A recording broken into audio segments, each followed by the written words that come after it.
सही मुमताज मौलाई साहब बड़ी मेहरबानी ता टाइम दिनो ये फजीलत बेगम आ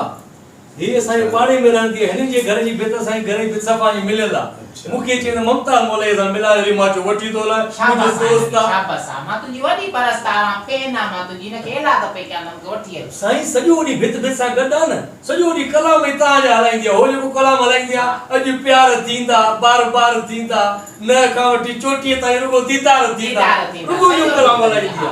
हां माशाल्लाह वडी मेहरबानी जो को नव कलाम ता आया किस्मत उन जी पाजी किस्मत इन जी वरी किस्मत एड़ी सही जैसा शादी थी करे न वो मुर्स भजी तो वने न भजी न वयो ने के कोट्या खपाए माने ने ते सरा ठाठो हां सही है बड़ी ही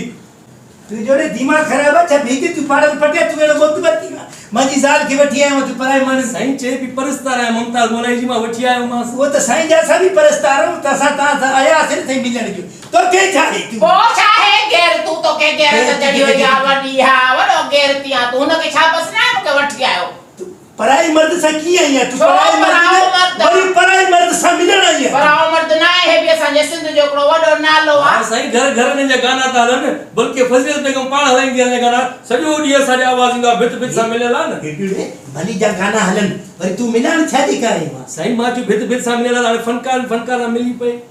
तो की पाड़ल पटे तो की खबर ना है सा केड़े इलाके जा मा ते 5 मिनट रहन नडी तो सही ता मा के नाराज न तो तो गेर तिया वेओ रिलैक्स थियो छो झेड़ो मा के धागो बद मा भी बस चवा थी सिंगे गाई दस हां हिन जेते के त मा हेडे राग बुधाया तू हेडे छा के लाए राग बुधाए तो परे थियो पुछड़ा मा से बदस मा के धागो बद चवाई थी पर जेल में बद सूर भी रहे तो जेल में सैता हेडे चुताने के छडियो हेडे ता मुझे यार होता हेडे छु खुदा तो के पाड़ो पटे मान भीती की सैता नाराज न थी जो आया मोड़ तो सबको अच्छी सके तो छो एडा जल्दबाजी थियो शक न क्यों ये गाल नहीं असा के हिंते शक नहीं तोती शक तुझे शक्ल खराब है सही पठान चाहिए ना जिसका देखना खराब उसका खाना खराब तू जो खानो खराब आ ये तती सराब मां फोटो कढाया है ना ता का सेल्फी कढाया छाए को वीडियो उठाई दी मां से न को वठी तली आया न के छा बस ना बेचारे के तेने के को भी हया आता भित भित में टोको जा सेल्फी कर फोटो दा शादी कढाई ना तेने बेचारे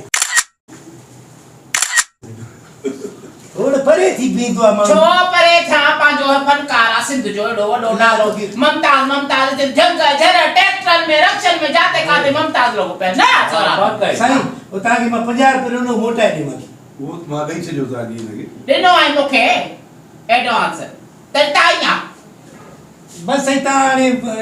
बस मेहरबानी करे ता सनी शादी थी अचे जो बाकी माई सनी मथो खई दी रात पराए मानु सा गड हली आई मुखे चेती हे कलाम गाइंदो मां नचंदन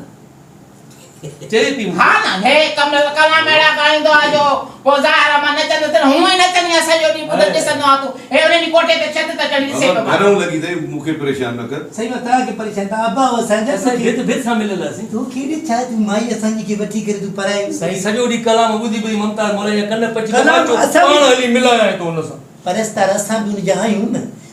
तू ने छाती कमठी हो जा छाजे ला तो छोकरे के मारे फाड़े करे पुलिस अबे जो मार हे देखी तो के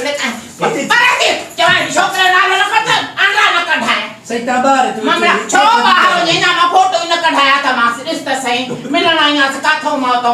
रिश्ता गोठो आया सही सुठो आ भित भित सा मिलेला दिल सा मिलेलो जी हां दिल सा मिलो तो तमाको इकड़ो मिंट मतो गीत वडी गेरत त वडो गेरतिया मां त चवाती मां एडन ने भागन में फातिया लोठन में तही त मुरस मटाई दिया बस आने देखो आसरो तक जाने के बितीली चवाती बस जान छडाया चलो तू खुश हो जो सब खुश हो जो सलाम बस चलो कुछ न हो जाने लबर भी बई दे वो आट सब भी दे हल हाने मां ने के छनी तो सही अल्लाह तक खुश करे जो रातो की वडी गेरत वडी वडी हिंदी में बियारा